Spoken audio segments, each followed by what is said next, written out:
So I will indeed speak about variety spaces. To give you some context, I will start with a very simple example. So during this talk, I will try to be as elementary as possible. Okay. So I apologize in advance if you find it boring. So first, just to give context, let's take X, p-adic space. Okay. So there is a structure sheaf. P-adic, yes. P-adic. P-adic space is a bit short, no? Inside of it, there will be so-called OX plus, the ring of integers. Okay. And we can ask several questions about this sheaf. For example, so more generally, what can be said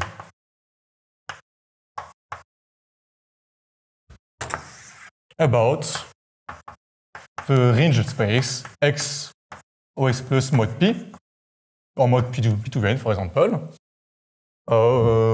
More specifically, what is the category of quasi-coherent sheaves, for example, of OX plus mod P2Vn? Yes. What about the global generation bisection?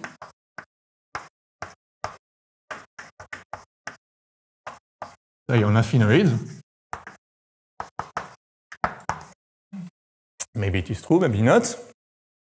Okay, and so on.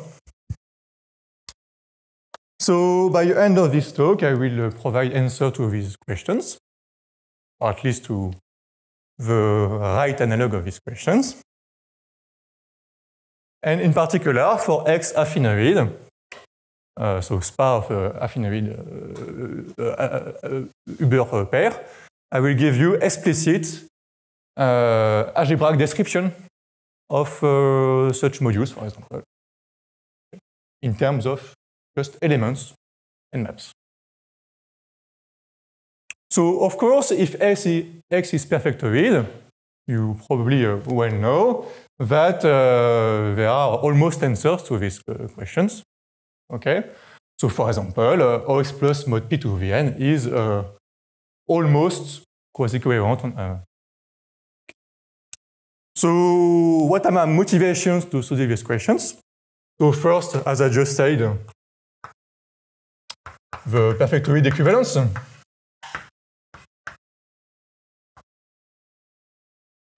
Which say that if A is perfectoid,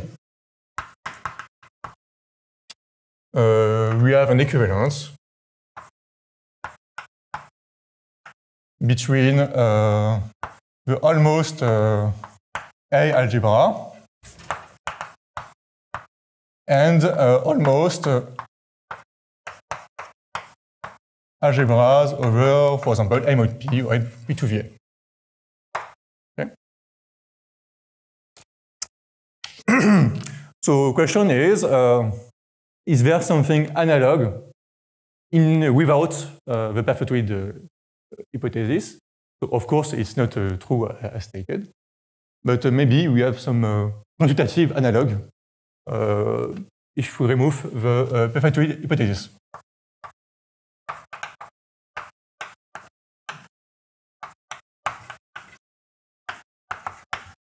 Okay, so this is one motivation. Another is an old theorem of Deligne from the 80s, Deligne's equivalence, which says the following: if K is a complete discrete variation field with perfect residue field,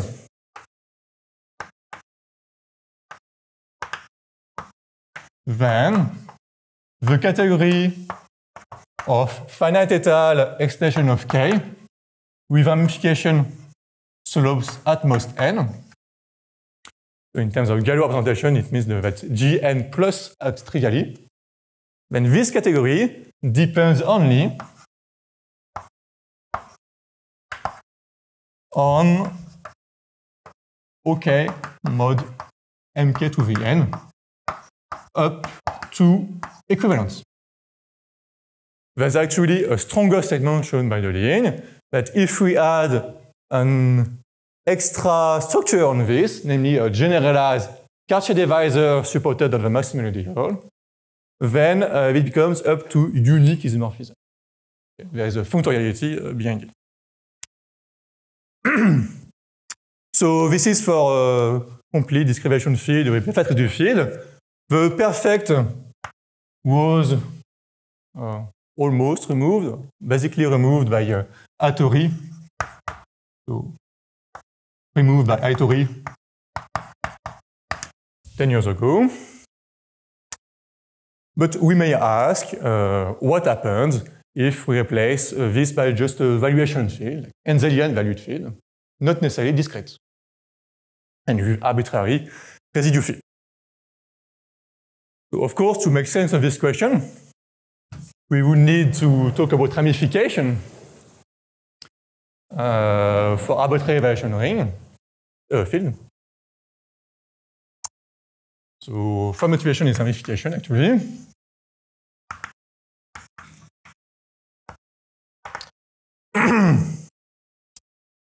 So there's a step to generalize to valuation ring, but more generally we could ask about globalization actually.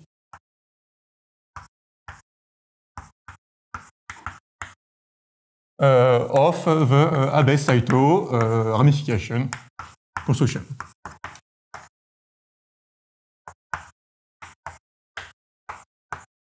So by globalize, I mean in families of valuation, in other words, over valuative spaces, like Zariski-Riemann spaces or adic spaces. So globalization. So first for valuation rings, there was Abe-Saito construction was adapted to this more general case by Saito in 2019 and by Kato Tate in 2020. So it's actually more general in this paper by Kato Tate, where they consider it's a very beautiful picture when they tell us the difference about logarithmic, non-logarithmic, and defect and non-defect extension. So it's a very beautiful article. So what are the problems when we try to globalize this definition? So there are two different phenomena. First, I will explain this in more detail later, but at some point we will need to get rid of some depth 2 subspace. So here what's important is not the codimension but the depth. It's a bit a technical hypothesis. So we need to discard some depth 2 subspaces. And there is a tool which does exactly that, and I will call it phi rings, phi ring or phi scheme. So I will tell you more about this. And also, we will need to categorify our objects. Categorification of objects. So this happens when we consider graded rings.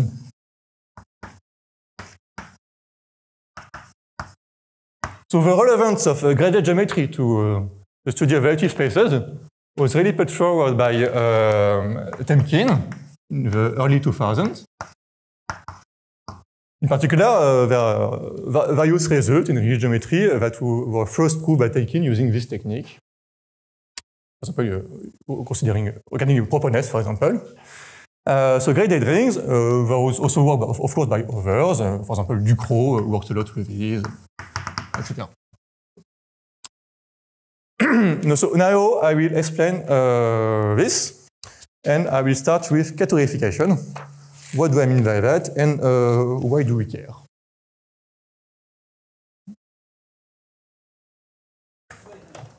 Sorry? Okay. Okay.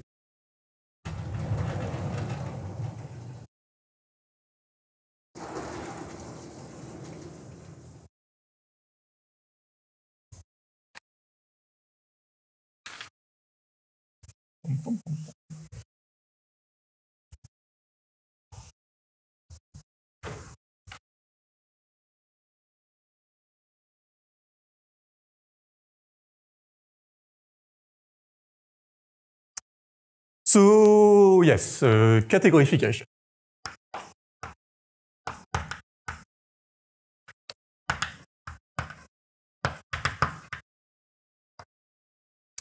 Kazaku. So, for example, just at the beginning, so a set for me will be replaced by a groupoid. And a groupoid for me will be an essentially small category with invertible arrows. Okay. And my notion of ring will be the following. I replace them by symmetric monodular category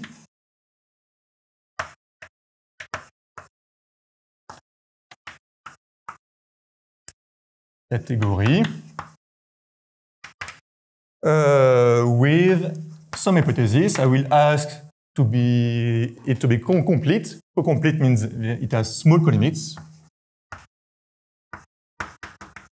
And I will put a finiteness assumption, and I will assume that the unit object for this monodial structure is compact.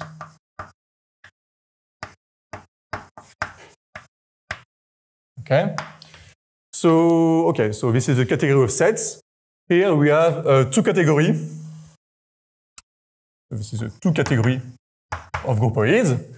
So the morphisms are then same category of just functors with natural transformations. Here we have a category of rings. Here we have a two category that we will call, say, for example, categorified rings. Okay. The functors, the home in categorified rings will be the monoidal, strongly monoidal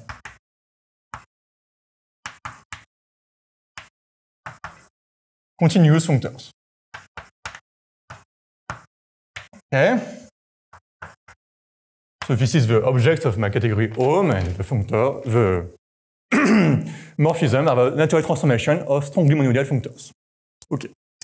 So of course, when I start with a ring, I can associate to it what I will call underline. Underline is just the category of modules of the A. Okay, it satisfies this hypothesis. And there is a very easy lemma that A maps to mod A, or A underline, is fully faithful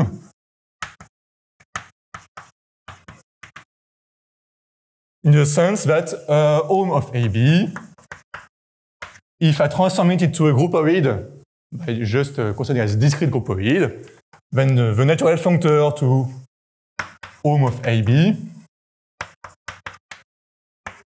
is an equivalence of groupoid. Okay. And of course, what is the SSL image of this functor? So A is in the SSL image.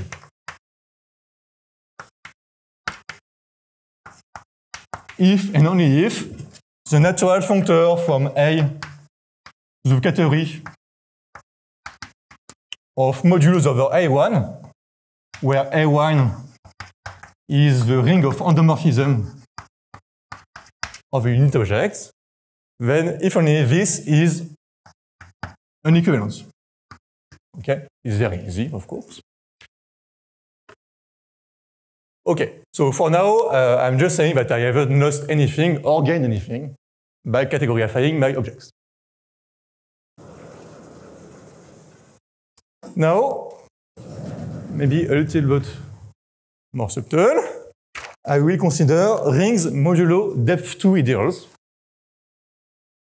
So, what is it about?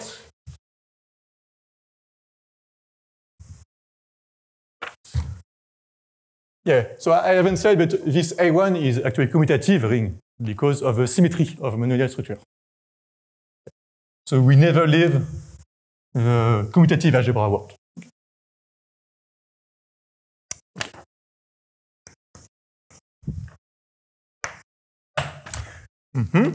So now rings modulo depth 2 ideals.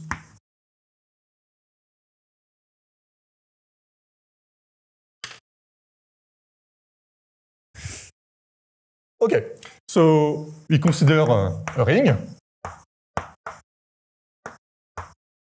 and I consider phi a family of constructible closed subsets of spec A, such that if phi is stable by finite union, and also if Z1 is included in Z2 and Z2 is in phi, then Z1 is in phi. Okay, so this is called a family of supports on the topological space. Here, I assume that these supports are constructible. This is the only variation. So phi is the Cartan's notation for family of supports. Okay. And I will assume that the cohomology with supports of a spec A of a structure sheaf is 0 if Q is less than 2.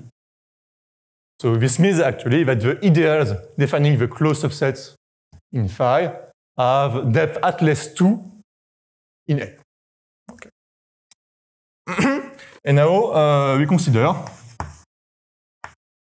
the category A phi, which is the category of A modules M such that, likewise, they have depth at least 2.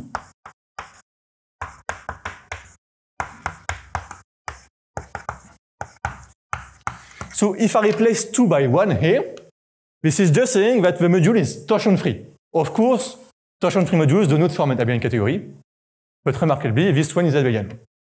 Okay? And there is a little lemma. Actually, it is an object of a category phi ring as above. So little lemma.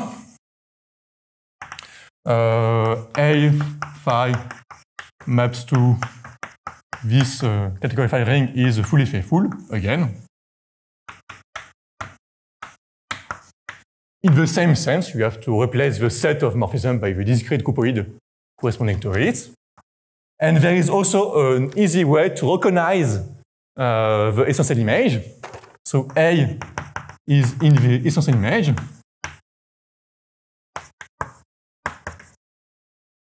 If and only if the natural transformation. Wait. Oh, I forgot to define it. So it's just home of 1x. Okay. So this commutes with filter colimits because of the hypothesis that 1 is compact.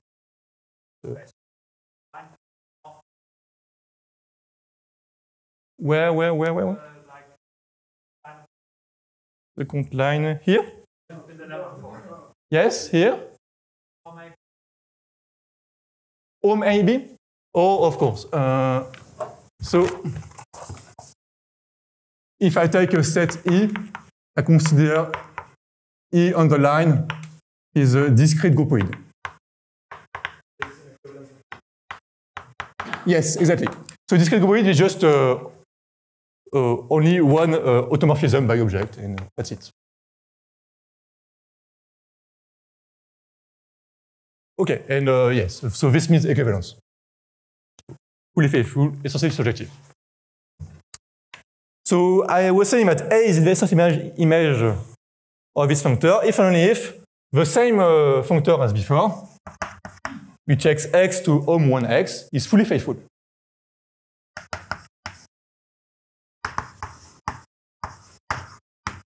Okay, so if you see an abelian category with this property, A to A1 is fully faithful, there is a phi ring hidden behind it, a ring with a phi structure.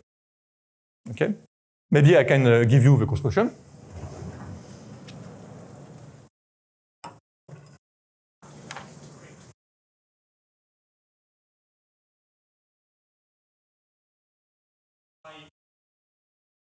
Oh, morphism of okay, I can write it.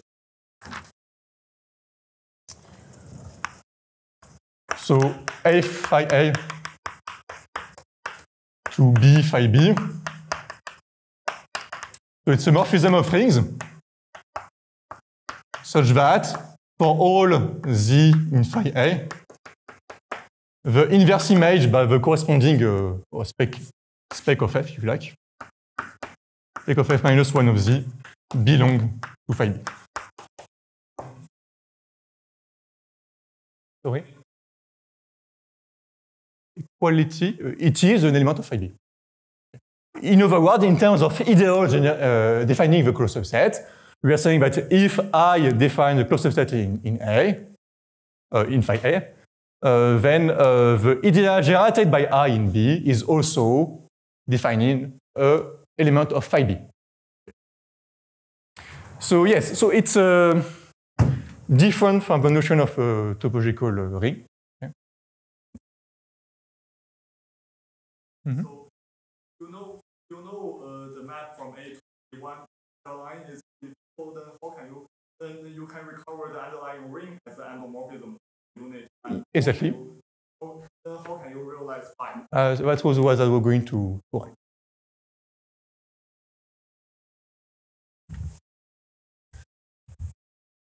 So, as was just said, indeed, so the idea of the lemma is just exactly, so A1 will be indeed the endomorphism, it's just what we just said.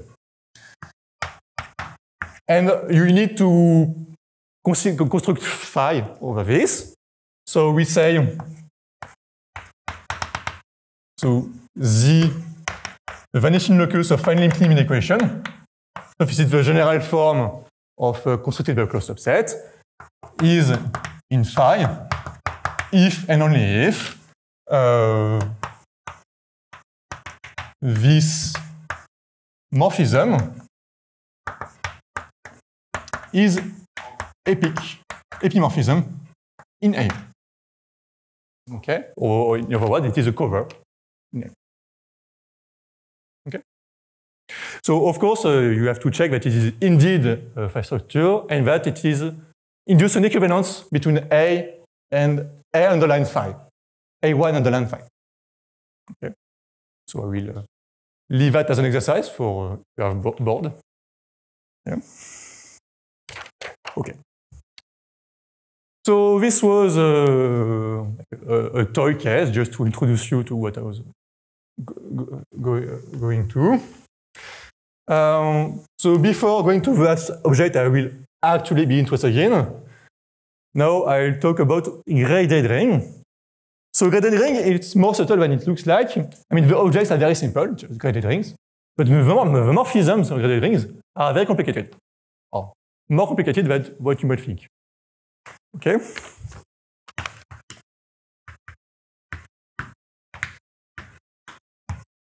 Okay, so first a little reminder. So what is a Picard groupoid? So it is symmetric, monoidal, groupoid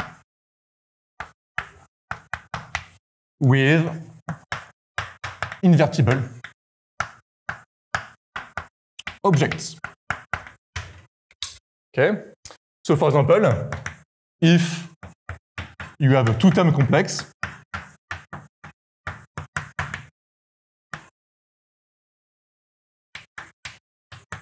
Then the category with objects equal gamma 0 and morphism from gamma to nu equal d minus 1 of nu over gamma is a Picard-groupoid.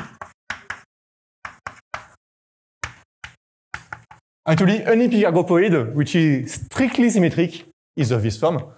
Strictly symmetric means the symmetry is identity on X tensor X. So the stratification of groupoid. So you see this is just a categorification of abelian groups. Now if I have a category of abelian group, I consider a graded object over it. Okay? So if P is a Picard-groupoid, I can consider the category of functor from P to abelian, and this is a monoidal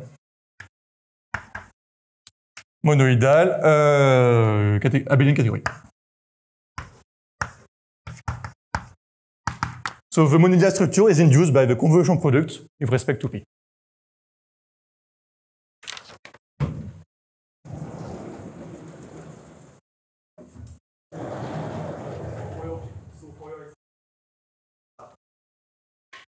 Okay, maybe I watch it.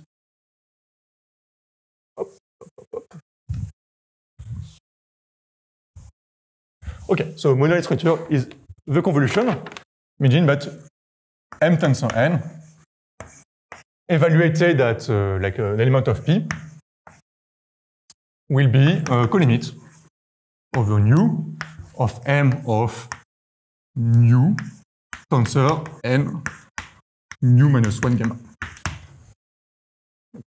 Colimit over the obvious diagram. Okay? In particular, there's a notion of monoid in abelian category, monoidal abelian category. Donc let A be a monoid.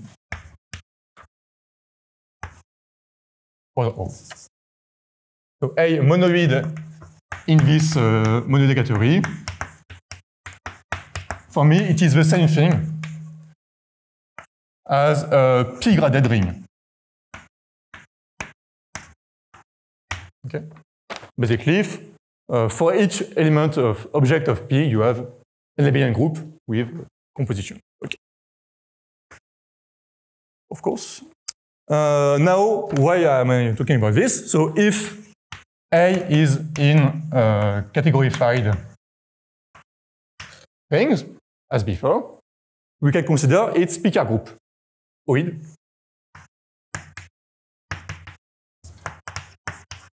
This is the invertible object.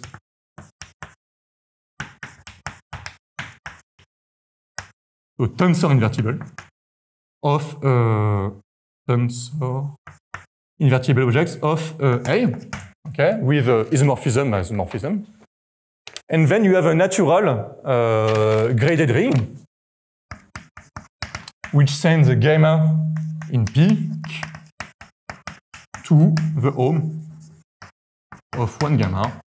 And this is a monoid, so it's a P-graded ring, Picard graded ring. Okay.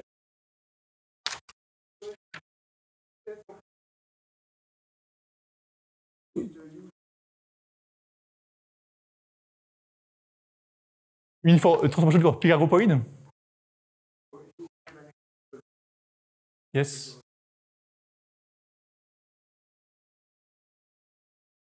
Yes. Mm-hmm.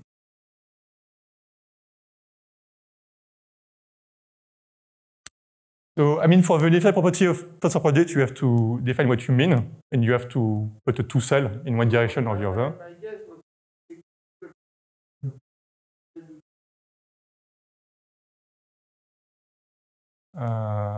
I mean, the actual truncation, the not the naive one. Yeah. Yes.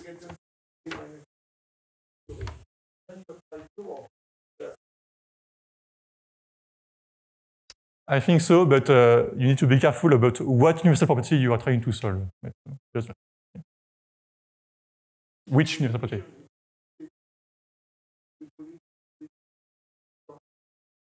Oh, this is a tensor product internal to this category. Okay, I take M and N inside. Okay. My M is just a functor from P to A, tensor product. You can think of the case where P is discrete, so just abelian group. This is just abelian group graded by this, say gamma, for example, gamma 0. And here, this is the tensor product of graded group.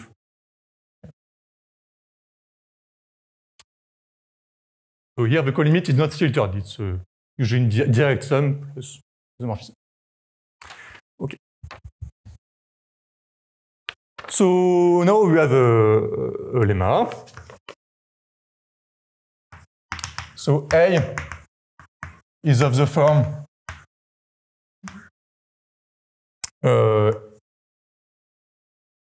modules. Yes. What do I do? I want to ask if so when you say monoid, you mean commutative monoid here, or monoidal abelian category is also with symmetry? I mean, is it? Oh yes, symmetric. Always symmetric. Okay. Everything is symmetric. So the right question is: do I assume strictly symmetric for the Picard groupoid? For now, no. So for example, the category of super vector spaces would be an example of a category of modules of a P-graded ring.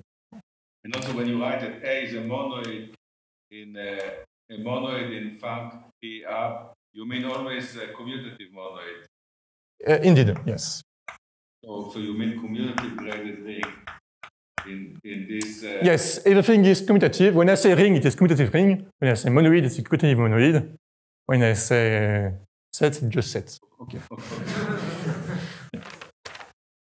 So A is of the form modules over a P-graded ring. If and only if the functor from A, so here I called A lower star, it is the Picard graded ring associated to the abelian category. I can consider the category of graded modules over it. So this is always a variant of the same functor. Here it's a line associates home of 1 to X tensor L. Okay. And now we ask this to be an equivalence. Okay, so this is the Isotherm image in this case. So the thing is that this category, two category of category phi rings is very large, so we need to restrict to a very special case. But this is too special for what we do. So now I can make a definition, and these are the objects I will actually be considering. So a graded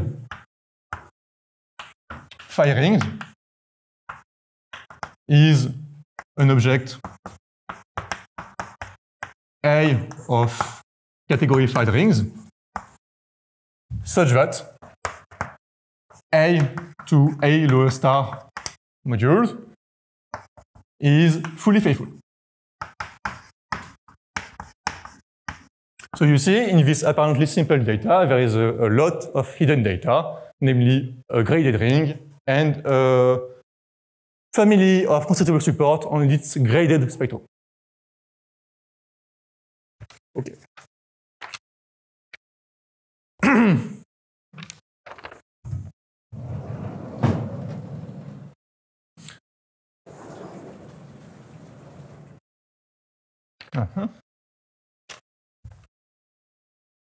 Okay, so these objects are more general than the one I considered before, but are still close enough to rings that you can consider spectra and such. Okay, so let's A be a category phi ring, as above. I consider a set spec A. These are the equivalence classes of A2 modules over a field.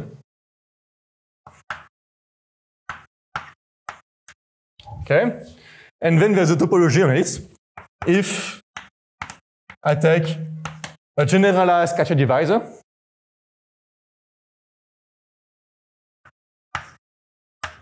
so let me remember, generalized Kacher divisor is just a homomorphism from a unit object to L, an object of the Picard group. OID.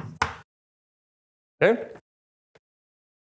So generalized because for actual Kacher divisor, you would assume it is injective, or monic. So you have such S, I define a subset D of S. These are the points of X, such that the section at X is an isomorphism. Okay? And I define this to be a basis for a topology.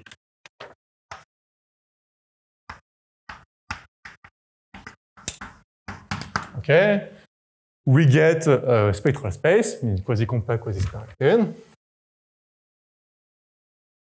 So this space is not endowed with a structural sheaf. It is endowed with a structural stack of categories. Okay, so the structural stack is as follows.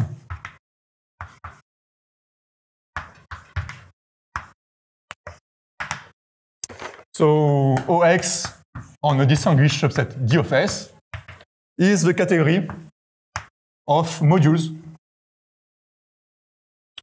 over the monoid 1S. 1S is the colimit of L tensor N. Okay, transition is given by S. So this is a monoid in A. And this is the category of modules in A over this monoid. Here it is actually a full subcategory, like for a ring. So here we're just inverting an arrow, inverting a Cartier divisor. Very simple. And of course, once you have this notion of affine, you can glue to get. But you should not think of this as affine. You should think of this as quasi-affine. Okay. Just like, so quasi-affine means that for a scheme, the canonical map to spec of gamma X over X is a quasi-compact open immersion. Okay, so this is the analog of fully faithful here. Okay, so quasi-affine schemes are all of this form. So Pn is of this form, so it's not affine. Okay, so we should think of quasi-affine. So in particular, for Pn, you get here a description of quasi-coherent module over Pn, which is exactly the one you find in SER FAC. Okay? So the essential image of your graded module functor are the one which are of depth at least 2 with respect to the augmentation ideal.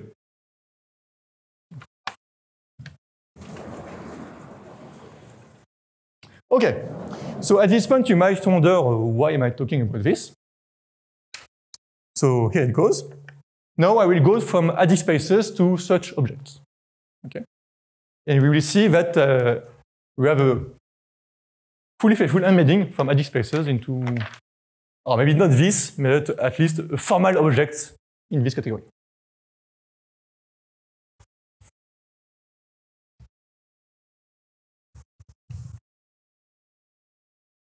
So in a sense, why you should think of quasi-affine and not affine.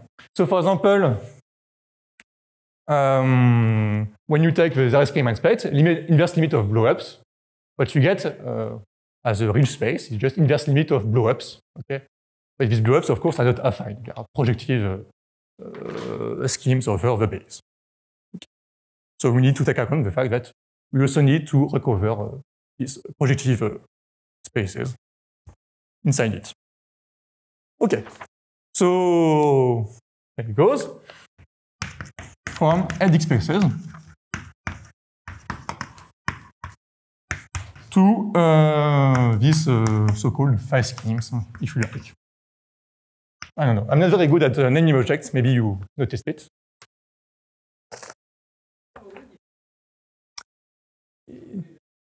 I did not, in no paper have I defined it.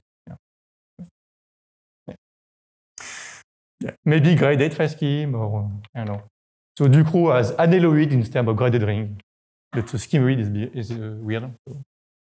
Okay. Anyway, whatever you call them, these are the objects obtained by gluing. So at these spaces, I will start with an example. Let's take A ring. Phi as above. Okay, and I assume that A is pure. Pure means that there is no torsion. In the H0 with support is 0. Okay, so let's admissible of A be the monoid of admissible zeros. These are the finitely generated ideals defining an element of phi, okay? It's a dual notion, okay? And there is a group, which is very interesting, surprisingly, which is the groupification of this monoid. So monoid is for the product of ideals, okay? So this plays the role of the value group in the global setting, okay? If you start with a valuation ring with 5 non-zero ideals, so it is pure, and this gamma will be the value group of the valuation ring. Okay? And I have a graded ring by defining the graded piece here as the colimit of the J admissible of ohm of J gamma J. So gamma here is a fraction of ideals. So if I take J divisible enough, gamma J will make sense, and I can define this. Okay? It will not define the choice of fraction defining gamma. And now I have a graded ring like this. And I also have a phi structure on it.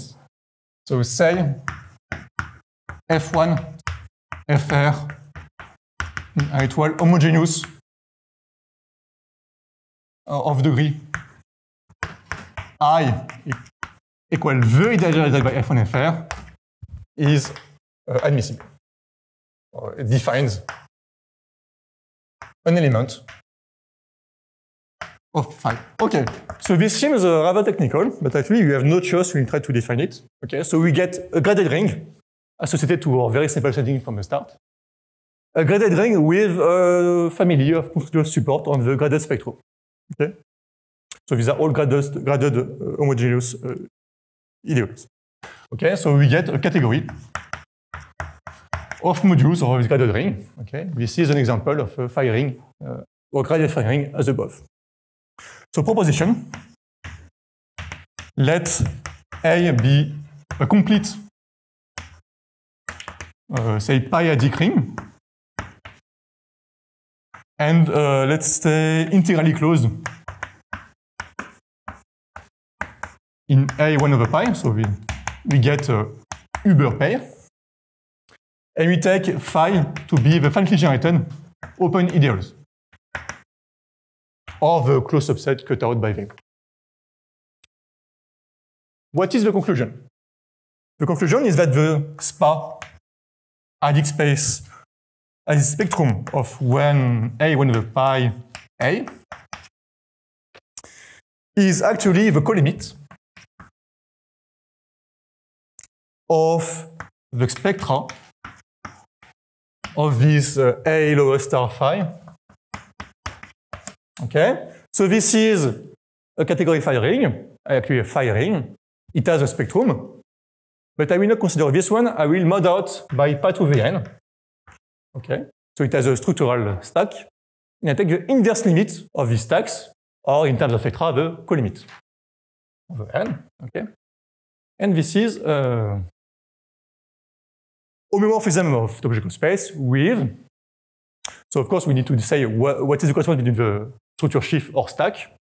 And here the structure sheaf, O plus, will be equal to the inverse limit over n of the endomorphism at 1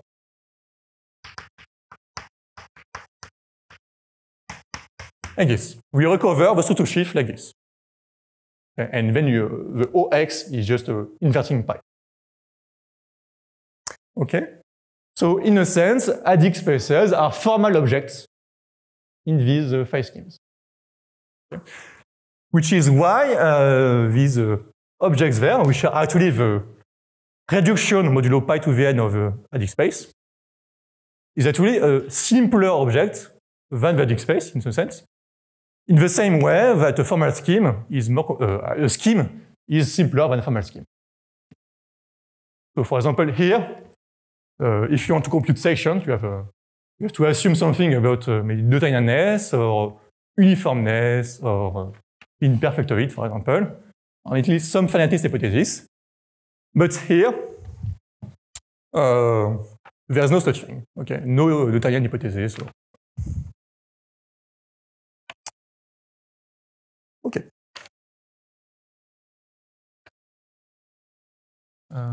I have 10 minutes. Is that all? Yeah.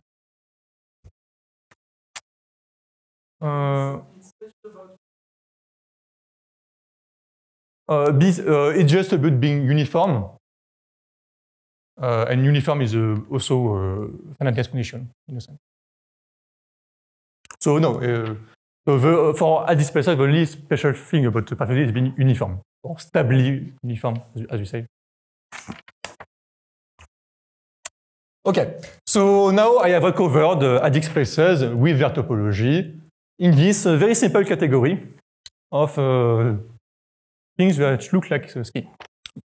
But you see here, if you want to go to a distinguished open subset, like a rational domain, what happens is that you take a ring, you take a blow-up, you take the integral closure, and then you complete. Okay, so there are several steps. The more complicated one is the integral closure. We're not sure what happens there. But here you see, when you go to a distinguished open subset, all we do is just inverting an arrow, like for a scheme. Okay. So here we have relatively simple rings, but a very complicated procedure we apply to these rings. Here we have more complicated, like this is more complicated objects, but the procedures we apply to them are much simpler. Okay. So this is a trade-off.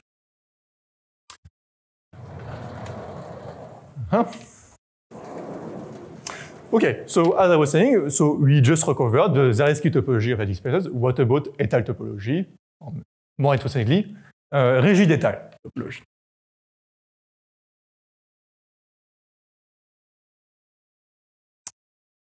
So as it turns out, these, for adic spaces, these phi schemes are not just phi schemes. They get an extra structure coming from the adic space, which is a logarithmic structure. Maybe before going into it, I can just tell you the link between logarithmic structure and these categorified rings. Okay? So if M to A is a log structure,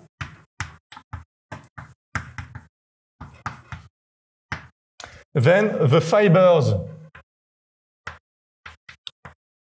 of this projection, there are M star torsors, but M star is just A star. So they are GM torsor of A. So they correspond to it a line bundle. Okay? So we get a map from this abelian group to the triadery of A modules, which take M to the line bundles associated to the GM torsor pi minus 1M. Okay. So now we have a map from an abelian group to a category of. So of course these are invertible, so you get in the Picard groupoid. Picard group actually. But here we can handle this with a structure of category by taking M as arrows, and then this becomes a functor, and this functor completely characterizes this log structure. If A is a local ring, then conversely, a functor like this from a symmetric monodata category with invertible objects to A bar corresponds to a log structure. Okay? So this is the same. In general, if so a log structure on a category affine ring is a monoidal functor, only monoidal functor,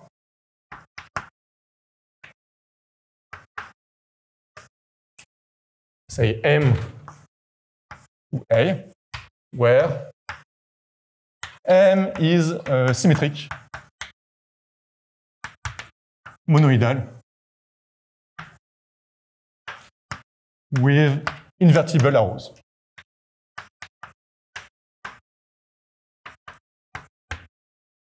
Object, sorry.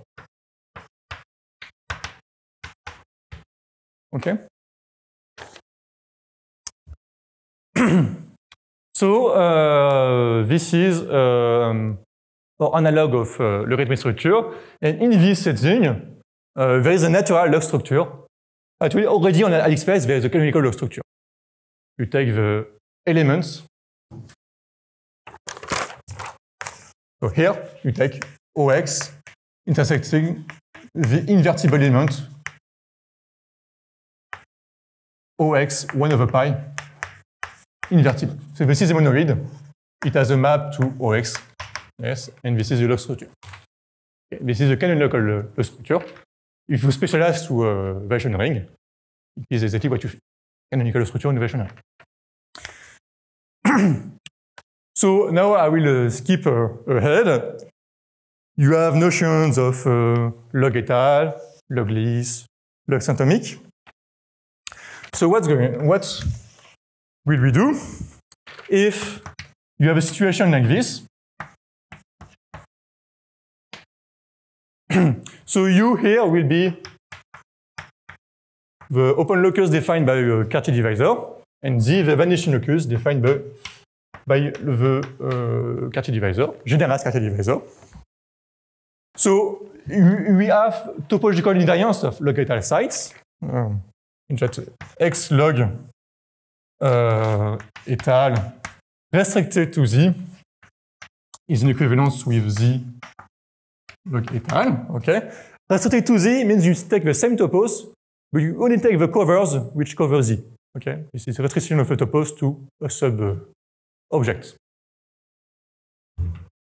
Okay. So étal is not very interesting. Let's go with symptomic now. Symptomic, et I take U étal. Restricted to Z. This is log symptomic, relative dimension 0. And you have this I. Okay. For now, nothing has happened.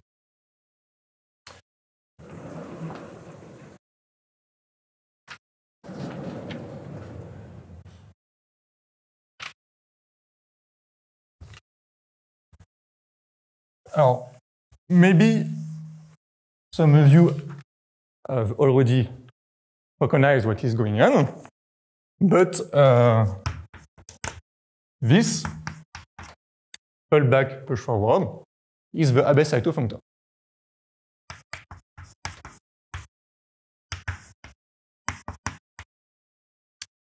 Okay, so it does not take representable to its corresponding Abbe Saito variety.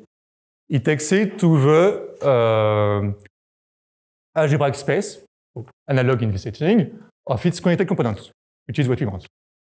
Okay. So now we take a definition. A sheaf in X log symptomic U étal. So you can reset it to Z if you like. As ramification bounded. But it's bounded by some ideal. Here the ideal is measured by our generalized Cartier divisor, so bounded by S. If your adjunction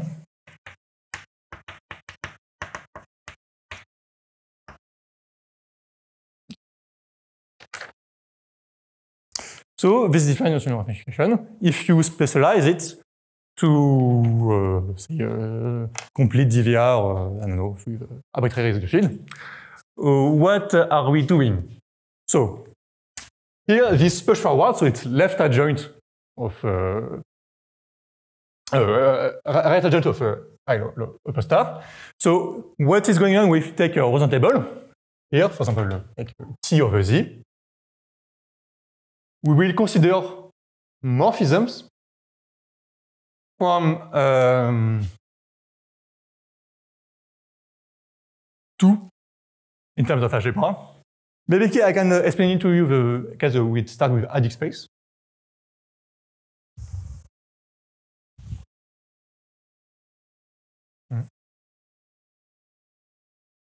So what is this I upper star doing? In terms of algebra, let's go back to the pi adic setting. Okay. So here my Z is defined by just vanishing of pi, or pi to the n, but just you just change pi. Okay. So this is my x, this is my Z. Now I take an object in this site, or in the corresponding site. It's an algebra. Now this algebra, we want to classify morphism to things like this. The I upper star of objects from here. So here we're trying to construct the adjunction, the right adjoint of I upper star. So what are morphisms from this to this? We just write B as AX to I. Okay. So of course this is surjective, so we can lift like this. There is a lift. Okay. Now it factors uniquely, since the ideal I is sent to element divisible by pi. So I is divisible by pi. We need to stay in our category of Huber pairs, so we need to take integral closure. Okay. Okay. So any morphism from here to this gives rise to some morphism from here to here. But now maybe two maps like this gives rise to the same morphism. Okay. So we need to model out by equivalence relation. What is the relation? So we next, so let's call this like D. We take D tensor A D. This is the Cartesian product. We stay again in the category of Huber pair, so we take the integral closure in the ring, or you invert I, okay? And now we need to add the condition that so here you have X here and Y. And you need to add the condition that X and Y are the same modulo pi. So you just add X minus Y mod pi. Technically, you need to take the integral closure, but it's not necessary, it is the same. Okay, so this is our object. And if you look at it, it is actually, in terms of adic spaces, its spa will be an open, a rational domain. So we have an open subset in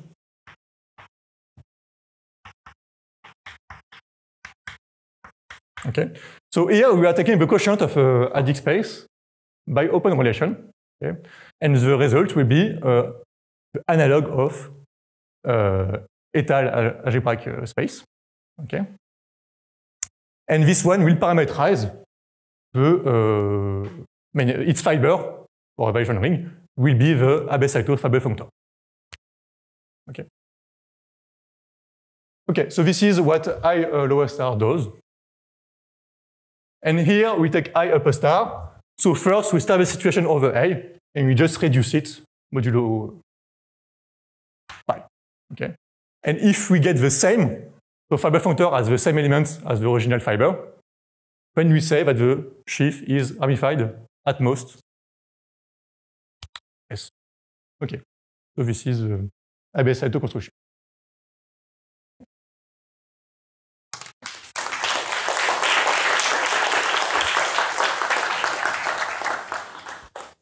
Oui, donc merci beaucoup pour ce très bel exposé. Thank you very much for this beautiful lecture. So, are there any questions here in the audience?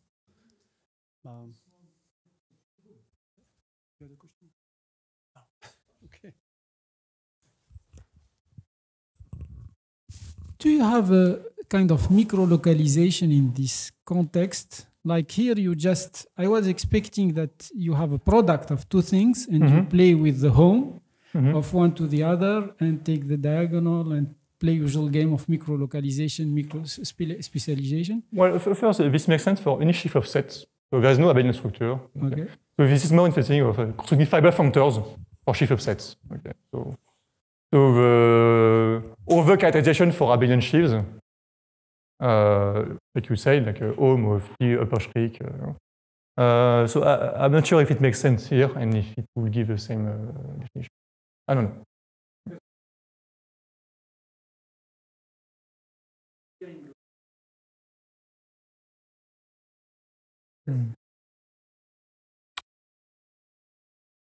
So the short answer is I don't know, but the objects I made so that we can at least formulate the question. Okay, are there any other questions in the room? So I think that Gaber has a question. Yes, he raised the hand. Yeah. No, you.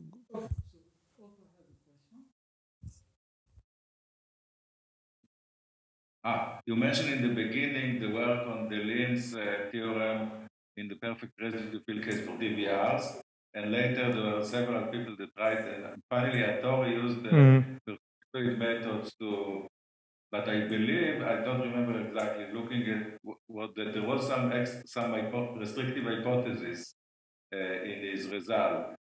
Now, do you remember, can you say what was the hypothesis and whether you can improve it using your method? Okay, so what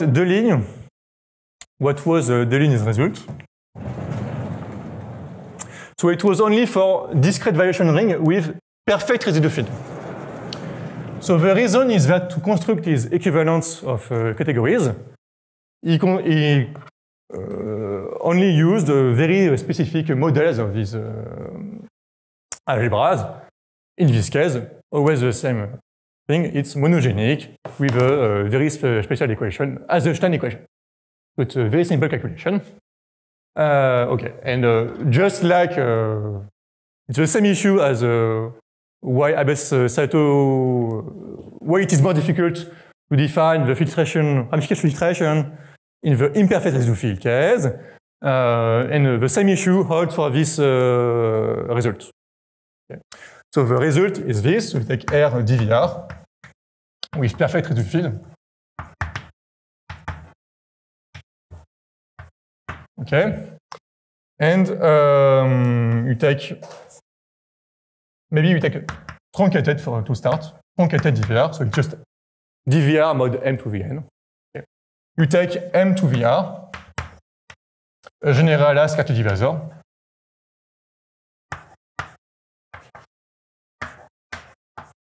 So that epsilon of m is mesomedial. Okay.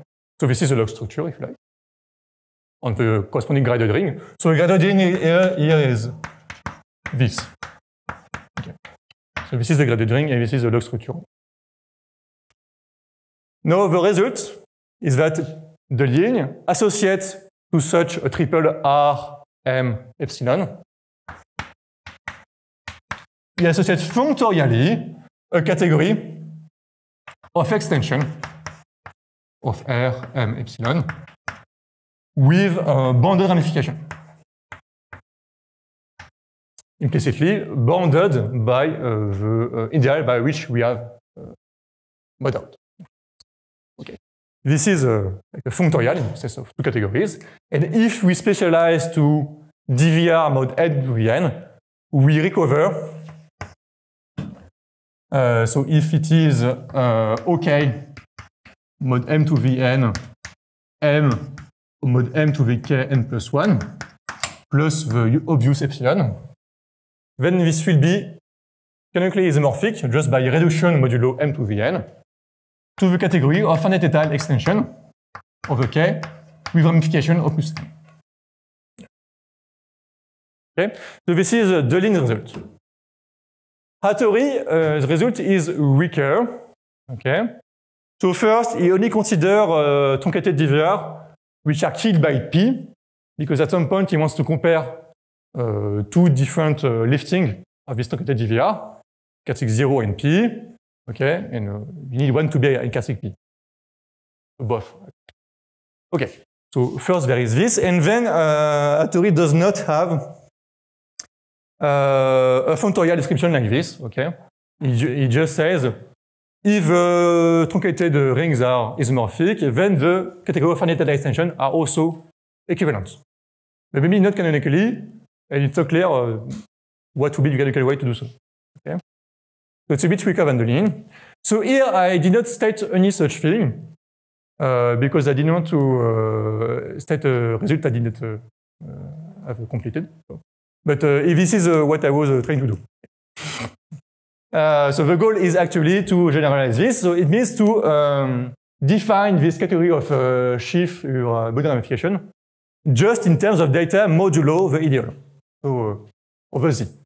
So there's a natural,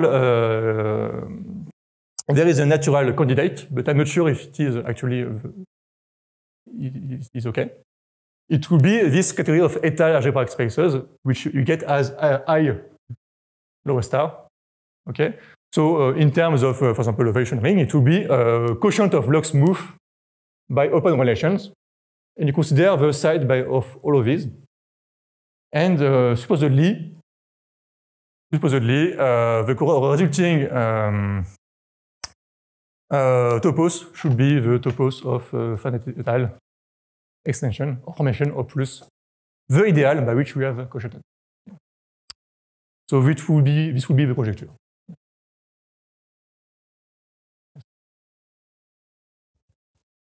Okay, I also want to ask about your definition of ramification bounded by I. You took a sheaf and you said that it's mapped to I lower star I upper star F, and this is an isomorphism. Yes. Now, what are the stabilities of this? Like, if you have, is it an abelian sheaf or a sheaf of set? Is it stable under sub-quotients and natural operations like tensor products and not tensor? I don't know which kind of operations are.